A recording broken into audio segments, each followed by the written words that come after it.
Ito po yung isa sa nadagdag dito sa aking garden at talaga pong namang nakapagpaganda sa part po na ito. Crouton pa rin po ang marami pong makikita nyo na mga halaman dito sa part ng aking garden na ibabahagi ko po sa inyo ngayon. Hello mga plantita. Andito na naman si Plantita Joy at ngayon po ay umuulan dito sa amin. At eto, naisipan kong mag-video kasi parang na-miss ko yung ulan. Ilang buwan po kasing mainit lagi dito sa amin at talaga pong apektado yung mga halaman ko dahil nga po sa hindi ko naman naaasikaso yung iba kasi nagtitinda po ako. At ayun, bago po ako naman makipagkwentuhan sa inyo, ay dito po ako mag-start mag-video sa may pinaka-main na pathway ko. Pero bago po ang lahat, ay welcome back po ulit muna dito sa aking munting channel, MJ na Grandpa Channel. Ako po si Joy, ang inyong certified plantita. At ayan, samahan nyo na po ako, tuloy-tuloy na po natin ito. At eto nga po, kung matatandaan nyo po, at doon sa mga dati talaga nakasubaybay sa akin, yung mga old viewers ko, ito yung mga crouton, kumbaga ito yung kauna-unahan ng mga crouton plants dito sa aking garden bago pa ako magsimula sa pagbablog. Ay talagang, ayan, may halaman na ako. Ito po, matataas ito dati, itong sa Gilala. At ayun na naman, siyempre ang tagal ko pong hindi nakapag-update sa inyo, kaya ang dami ko laging kwento-kwento sa inyo. Kasi yung pakiramdam ko po kasi sa inyo, mga plantita, pag ako nagsasalita na po dito sa cellphone na nagbibideo, feeling ko po nandyan lang po kayo sa harapan ko, yung parang nakikipagkwentuhan sa inyo, ini-explain ko yung mga changes ng mga halaman dito sa akin. Aywan ko po ba, pero yung kasi yung mindset ko na, kaya, ayun po, kung napapansin nyo ay lagi akong, yung kwento ko ang dami. At ayan po, baka mainip kayo. Pinutulan ko na po itong mga halaman dito sa aking pathway. Sa rason po na nabuwal talaga sila. Ayan po, kasi yung iba po, nakasamaliit na pot. At ang ugat po niyan ay nakabaon na din. Pero dahil sa pag mataas na, di mabigat na po yung mga sanga at malakas pa yung hangin, kaya nabubuwal. So napagdesisyonan ko po talagang putulan sila. Pero ayoko po sanang putulan yan kasi nagbibigay po sila ng shade dito sa aking pathway. Pag dumadaan, medyo parang may shade nga po. Pero no choice po ako. Pero kung titingnan nyo po talaga, sila yung mga pioneer na halaman na crouton plant dito sa aking garden. Kaya medyo malalaki na rin. At ayan, ayan po, kaya medyo nagkaroon po ng maraming sanga. At ito namang Zanzibar na crouton, medyo napansin ko sa kanya, maliliit yung mga ano niya, nung mataas siya, maliliit yung mga sanga niya. Tapos talagang ano siya, parang lupaypay, natutumba pag ano siya, mataas na. Kaya pinutulan ko na rin para kumapal. Yan yung mga plants po. At ganun pa rin, hindi naman po nabago na yung sa ilalim nitong mga crouton plants ay yung mga variety po ng bromeliad na talagang hindi pwede sa ulan. At eto, yung Roosevelt, hindi siya ganun kadaming dahon. Stress na stress po ito pag dumadaan dito yung motor kasi ayan, lagi siyang nasasagi. Kumbaga po, pag siko, ayan ang ano niya. Tapos, kung napapansin niyo po, may orchids po, ayan. Ang kwento na naman yan. Pasensya na po kayo sa akin. Ang tagal ko kasi talagang hindi nakapag-vlog, kaya medyo ang dami kong kailangan sa inyo i-explain. Although wala naman hinihingi kayo mag-explain ako regarding sa aking garden. Pero natutuwa lang po ako na malaman nyo din. Nung magbagyo po, ayan kasi talaga po, ang lahat po ng kwento na ito ay nung magbagyo. Nung magbagyo po dito sa amin, last year, halos natumba yung mga napagdikitan po nitong mga banda. Tapos po halos 2 months, mahigit po silang, nilagay ko lang sa may tabi, pinasandig ko sa may tabi. At akala ko nga po niyan matuluyan kasi pumayat yan, parang nasunog, dehydrated. Kasi nga po, nabisi na po ako doon sa pagtitinda po talaga. Ang focus ko po talaga doon sa pagtitinda. Ngayon, sabi ko, try ko, nilagay ko dyan sa mga, dyan po sa mga kawayan. Inano ko po, pinako ko dyan. Tapos ito, nagpatulong na lang ako nito sa pag ano nitong kawayan para masabitan sila. Kaya naka-recover na po yan. Naka-recover na yan sa totoo lang. And then na-realize ko din na sa tulad kong nagtitinda at nagsa-sideline na paratinda, hindi sa akin pwede yung mga halaman na ano po mahihina, yung mga lalo na yung mga indoor plants. At yung garlic vine ko po na yan, namumulaklak naman po yan, pero sa ngayon ay walang bulaklak. Natanggal din po yan, bumagsak din po yan. At dito sa kabila, ayan naman ang mga halaman dyan. Kinat ko din talaga, kahit itong ano, parang itong very slim ang ano, maliit ang dahon. Hawig naman ito sa ano gold dust tin, kasi ito ay green lang talaga. Ang tagal na po niyan dyan, kaya hindi ko sila inaalis. At saka itong minanggang pula, ganun din as usual, nandito rin ito. Kasi ito talaga yung mga nag-umpisa. Dito ako nag-start. At ayan, ito, bago ko lang tong ad, ay hindi naman as in bago. Siguro mga magti 3 years na rin naman. Itong minanggang pula at saka itong dugtang. Yung variegated ramhorn dito, namatay siya, kaya wala. Tapos itong rubber tree, hindi naman siya ganun lumalaki. At okay lang naman sa akin yung parang maliit lang siya para hindi siya dito sa daanan. At ayan, next time, i-update ko po kayo tungkol sa mga calathea. At ganun din yung mga bromeliads nasa ilalim. At dito po, ito rin yung True King of Siam, kung saan ang tinatawag din ito na 4 season. Kanya-kanya na lang din pong pangalan sa mga halaman. Depende po sa owner. At ayan, yung Zanzibar na yellow, ganun pa din. At eto, parang hawig siya dito sa dreadlock. Ayan. Ito kasi dark ang color ng dreadlock. Kumpara ito parang may pagka Milky Way. Ayan yung mga plants po dito sa aking main pathway. At hindi ko po inalis yung yung deliciosa. Ayan. Ayan po yung plants. At dito sa kabila, yung iba niyan katapos lang mamulaklak. At ito talaga yung mga plants lang na nandito na dati pa. Pinutulang ko lang, kaya nagkaroon sila ng maraming sanga. Ayan po. Sloppy Painter. Ito, Croton Hotdog. Pero iba-iba na kasi ang mga name ngayon. Nakikita ko sa Croton Plate. Croton Plate. Ayan, Andrew. Ayan po yung mga, layo-layo po ako. Ayan po yung mga plants dito sa side. At dito sa side, ayan naman po.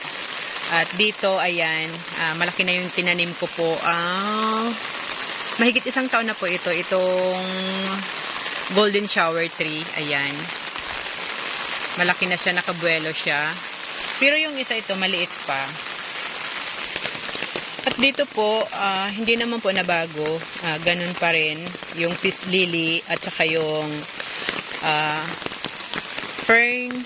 At saka itong mga halaman dyan, tumaas na itong red palm, yung yellow palm, at saka yung isa pa na parang anahaw. Okay lang naman sila dyan. Medyo mabagal po ang nito paglaki. Which is maganda po na hindi siya fast grower para hindi siya masyado maka-istorbo sa ibang mga plants. Ayan po Ang tagal na po nito. Siguro basta matagal na po ito, lagi nyo na ito nakikita sa pero okay naman siya na talagang hindi siya ganung kabilis tumaas kasi para siyang anahaw Ito, galing ito sa Kalabanga, itong yellow palm. Tawag nito? Maliit pa po yan, tapos dinairi ko na lang, nagkaroon po ng mga suhi yan. Ayan. Pero itong red palm, yung mga suhi niyan ay inilipat ko na po. Yan po yung mga plants dito sa tabi. Hindi ko lang masyado malapitan at umuulan nga po. At dito naman sa aking bakod, hindi lang nyo ganong makikitang makukulay yung kasi nga madilim, makulimlim kasi umuulan po. Pero ayan yung iba't ibang klase ng mga kruton na lush din and makukulay din po talaga. Itong nasa side. Kaya halos po, kung mapapansin nyo po, yung bawat part po ng aking garden ay hindi naaalis ang crouton plants.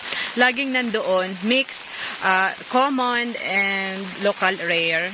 At yung fiddly from Ate Risi, ayan, mataas na. Ayan yung Victoria plants ko. Hindi ko na siya pinutol yung sanga kasi napakakulay dyan at nagandahan ako. At dito, yung mga pinapatubo ko rin ng mga crouton kasi may naghahanap naman, gustong bumili. Okay naman kasi marami naman akong pwedeng mapapropa kasi malalaki na. Yung ramhorn ko, ayan, na variegated ay buhay na po yan, stable na yan. Pero hindi lang nagkukulay pa yung mga dahon nila. Kasi hindi naman sila pinapainitan ko, nandyan lang sila. Ayan. At dito, ayan nga po, yung mga suhi po ng red palm ay nilipat ko po dyan. Ayan po. Isa.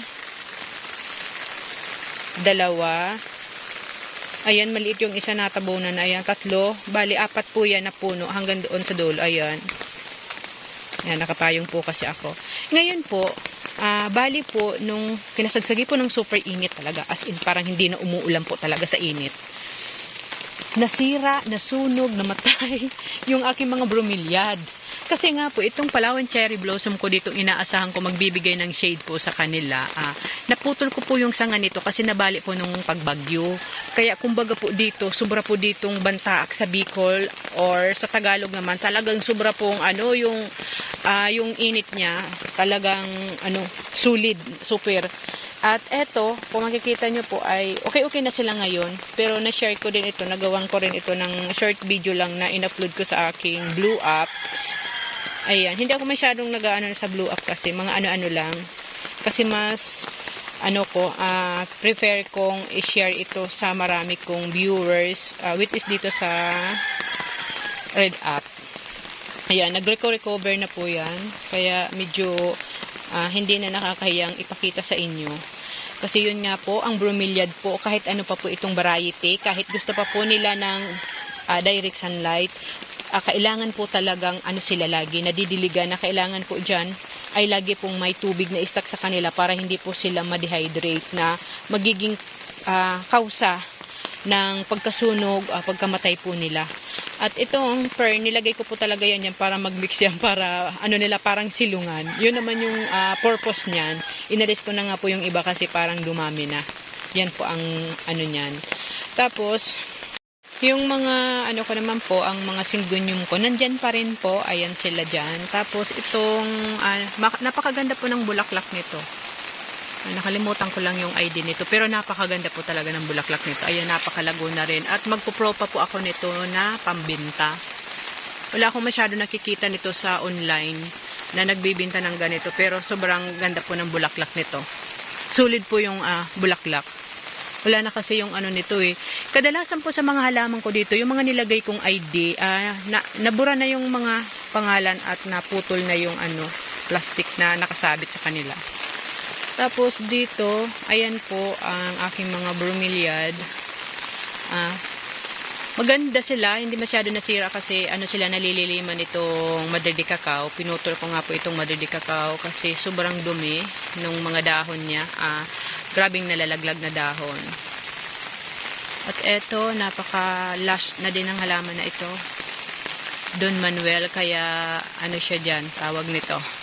Nagbibigay din siya dyan ng shade. Dito sa part na ito, ayan, yung assorted plants at malago naman yung picara, red picara. Kasi mayroon kasing isang klase ng picara yung parang may white. Tapos itong aking, malaki naman na powder puff. At eto nga po, napagpasyahan kong bigyan na sila ng parang seradora. Seradora. Kasi hanggang lang dyan itong itong halaman na to, hanggang lang dyan po, saka dyan. Sabi ko parang bitin, so napagpasyahan ko na pong, na siya, parang lagyan na ng, at parang kumbaga, lagyan ng lock. Nilagyan ko na dyan, tapos nilagyan ko na rin po dyan. At ayan, dito, ito kasi sa part na ito, maliit lang naman ito, nilagyan ko na lang po nitong para hindi masyado tumubo ang ulan. Itong basag na, at itong basag na paril o simento. Ayan. At maano din naman po ang mga halaman dito. Ayan, mga plants ko dyan. Ayan yung background. At dito, ganun din po yung mga halaman ko. May mga verdness na nasa baba lang.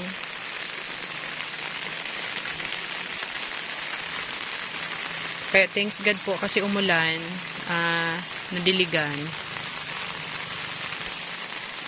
Ganyan po yung mga plants dito.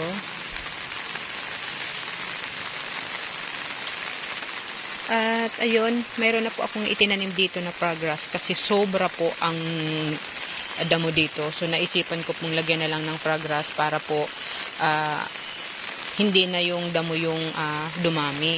Ayoko sana po nang lagyan ito ng progress kasi nagiging dumihan po ng mga alaga ng kapitbahay ko.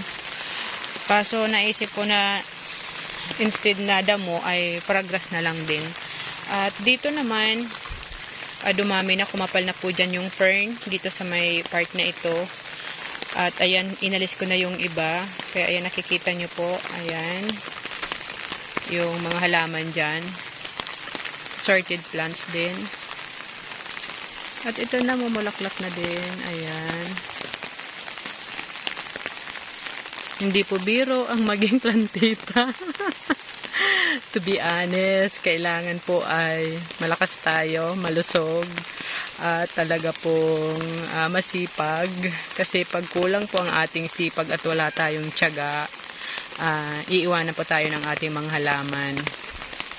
Hindi ko rin alam kung saan galing yung lakas ko at nakakaya ko itong i-maintain, damuhan.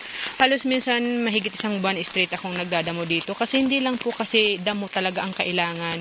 Yung pag isa-isa sa mga halaman, pag alis ng mga hindi na kailangan na sanga, mga tuyong dahon, tapos yung pag-replant sa kanila, yung kulang na sa lupa, yung nabali yung yung kung nakahanging plant, kung nabali, ang dami pong kailangan i-maintain, hindi lang po sa pagdadamo. Kaya, kailangan po talaga sa plantita ay matiyagain. At ito nga po, hinanggang ko na dito yung pagtatanim nitong fraggrass at sa sunod kong update po sa inyo pag sila ay gumapang na.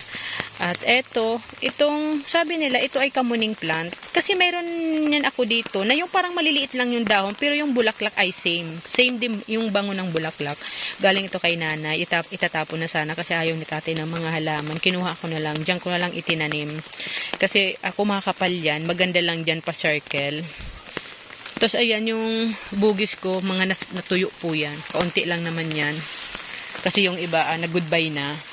Nilagay ko dyan. At nilagyan ko na po ng semento para hindi na po mag-ano ang ugat sa ilalim. Tatlo lang sila. Yung iba naka-direct. Ang daming bulaklak nung dark pink. Mayroon ding yellow pero naka-direct po. Ito na lang yung tatlo yung natitirang naka-ano. Yung iba po talaga hindi ko talaga naalagaan. Ayan.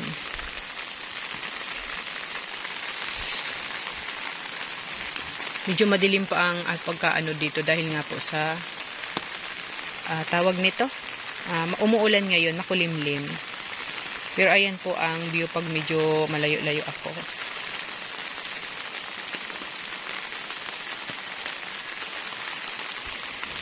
Shoutout po pala sa mga viewers ko. Sa lahat-lahat po, lalo na po sa hindi talaga nagsasawang mag-iwan ng comment. Kasi pag nag-iwan ng comment, parang alam mo yung parang evidence talaga na andoon sila. Andoon pa rin sila, nakasubaybay pa rin at nanonood pa rin. Parang ramdam mo pa rin na mayroon pa rin nanonood. At thanks God at thank you po sa inyong lahat mga viewers ko kasi umabot din tayo ng 1,000 views. Ang hirap nang makuha ng 1,000 views to be honest. Kaya ayan sa nanonood pa rin. Maraming salamat. Kaya sobra ko pong na-appreciate at sobra akong thankful na until now kahit hindi na uso yung mga halaman, iba na mga content ang uso ngayon ay mayroon pa rin nananatili at may reason pa rin akong magpatuloy kasi nandyan po kayo. Kaya maraming salamat. Ayan, shout out kay Ma'am Susan Bonsato ng Agno, Pangasinan. Lagi siyang nanonood. Ganun din kay Ma'am Rose at kay Sir Tawag nito, baka magkamali ako sa pangalan para hindi na ako mag-edit. Kay Sir sa Sibugay. Sa Sibugay, Zamboanga, parts of Mindanao. Baskis ba? Apelyido doon, Sir. Sana hindi ako magkamali kasi para hindi na ako mag-edit kasi talagang hindi ako ganun ka-expert sa pag-i-edit ng video. At dito po tayo sa part na ito. Ayan, nag-add po ako nitong santan, itong American santan, kulay peach po sa part na yan. Talaga pong sobra ko pong na-appreciate at sobra akong nagandahan po sa part na ito kasi gusto ko habang nagkakape ako dito pagka umaga, nag-iisip kung anong aking gagawin, ay nakikita ko po ang bulaklak at ang reason po bakit ito ang mga gusto kong halaman. Lagi nyo na pong naririnig sa akin na maliban sa hindi sila alagain, matibay sila sa ulan at init, ay talaga pong masipag silang mamulaklak. Kumbaga po sa personality ko na hindi lang po halaman yung pinupukusan ko ay hindi po magmamat sa akin yung mga halaman na mga alagain, lalo mga indoor, glow, kalatea, ano pa bang mga halaman. Hindi talaga, siguro someday pag everything is fine, ayan, pag kaya ko na silang panindigan na hindi na ako yung kung saan-saan pumupuntang nag-aalok ng paninda, pwede na siguro. Tapos medyo magastos din kasi kailangan mo talagang mag-effort, gumastos para sa shade ng mga halaman. At kung kawayan lang naman at lagi lang pong nasisira, hindi pa isang taon, bulok na. Kaya kung gusto mo ng matibay pang matagalan, bakal talaga or ipasiminto mo talaga para mas matibay, pusog lalo sa mga bagyo. Kaya sa ngayon ay hindi ko muna sila prepare ang mga ganong klase ng halaman. Kontento na muna ako sa mga ganito at ayan, nakita nyo po, gumanda po sa part na yan. Ayan, napakaganda po. Kulay peach itong naano ko dito. Ang tagal ko na pong gusto ito. Nagbablog pa ako noon ng kinasagsagi. Lagi ako nakakita nito sa may mga bakod. Wala lang pagkakataon talagang makahingi at thanks God at last may nabili akong stable na lush and flowering na po talaga. Kahit ito pong klase po ng hindi ko maano parang hanging grass kasi parang grass lang naman talaga ito, parang sa dagat po. Baga mayroon pong grass doon sa dagat na parang hawig dyan. Halos po na tutong or talaga pong natuyo. Ayan, nagtubo na lang po ng mga bago. Kahit ayan pong bird nest sa taas ay nawala din po yan. Mabuti po ay tumubo rin. Sa sobra po talagang init. Sa sobra po. At ayan, yung lahat-lahat po dito. Ito po yung aking second garden. At looking forward po tayo mga plantito-plantita na tumubo at maging stable na, gumapang at magkatagpo-tagpuan itong mga fragrance pong itinanim ko po dito. Ayan, maraming salamat po sa inyong lahat sa pagsama nyo na naman po ulit sa new episode po na ito na aking share sa inyo, yung aking mga halaman, kung ano na yung update sa kanila, yung mga pagbabago, yung kung lumago ba or hindi, na natiling ganun pa rin yung size. At eto yung garden na pinapanood nyo po ulit. Ngayon, ganito na yung itsura na dati yung pinapanood po noon. At maraming salamat po sa laging nakasubaybay, laging sumasama sa mga ina-upload ko. Thank you so much po sa inyong lahat, sa mga nadagdag na subscriber. Mayroon naman, maraming salamat po sa lahat po ng aking viewers, sa mga silent viewers, sa mga nagko-comment, nagla-like and nag-share. Thank you so much po sa inyong lahat and God bless you all po.